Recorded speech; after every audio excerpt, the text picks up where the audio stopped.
কিরে কেবলি কেন হঠাৎ করে? খেপবো না কেন? এটা করে দাও, ওইটা করে দাও, এটা এনে দাও, সেটা এনে দাও। ফ্রেন্ডশিপের নামে আমাকে পার্সোনাল অ্যাসিস্ট্যান্ট বানায় রাখছে। মামা আমার মনে হয় আমাদের প্রপোজ করা উচিত।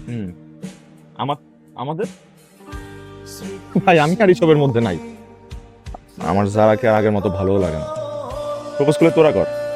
আরে এই এদিকে দেখা, আমি জুইকো ফ্রেন্ডের কাছে বলতে শুনছি ও তো একটু পছন্দ করে। তুই কথা তুই আগে বলিস না কেন রে? ভুলে গেছিল মামা। এই প্রপোজ করে দে, হয়েও যেতে পারে। যা, গুড লাক। পাবি পাবি হবে। তুমি না ঝালমুড়ি খেতে চেয়েছো? এই নাও। জানো জুই, ভার্সিটির প্রথম দিন থেকেই আমার একটা মেয়েকে অনেক ভালো লাগে। তাই? কাকে ভালো লাগে? সে আজকে ব্ল্যাক কালার ড্রেস পরে আসছে আর আমার পাশেই বসে আছে। তোমার কর্মকাণ্ড দেখে সেটা যে আমি সেটা আগেই বুঝেছি। আর আমি এটাও জানি তুমিও আমাকে পছন্দ করো, আর এটা তুমি তোমার ফ্রেন্ডদেরকে বলো। কি মাথা খারাপ? কে বলছে তোমাকে এসব ফালতু কথা?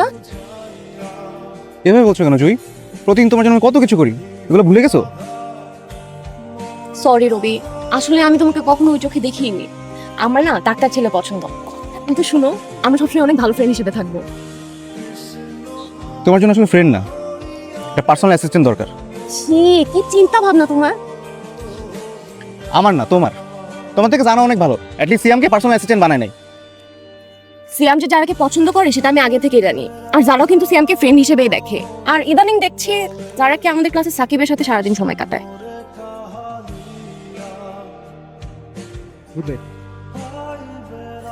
গুড বাই, পরে কথা হবে। রবি শুনো, কি রে? রে মামা শাবাশ বেটা, কনগ্রাচুলেশনস, বুকে আয় আয়। হইছে না? যা বেটা, কি ভাবর ছাড়ছ না?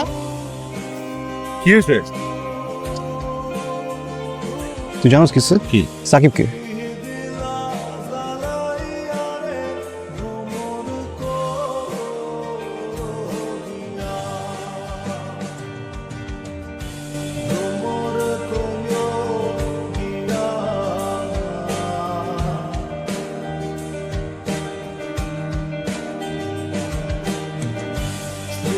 সাকিবের সাথে জারাকে দেখে আমার পুরনো প্রেম আবার জেগে উঠল। হিংসা থেকে যে প্রেমের জন্ম হয় তখন বুঝলাম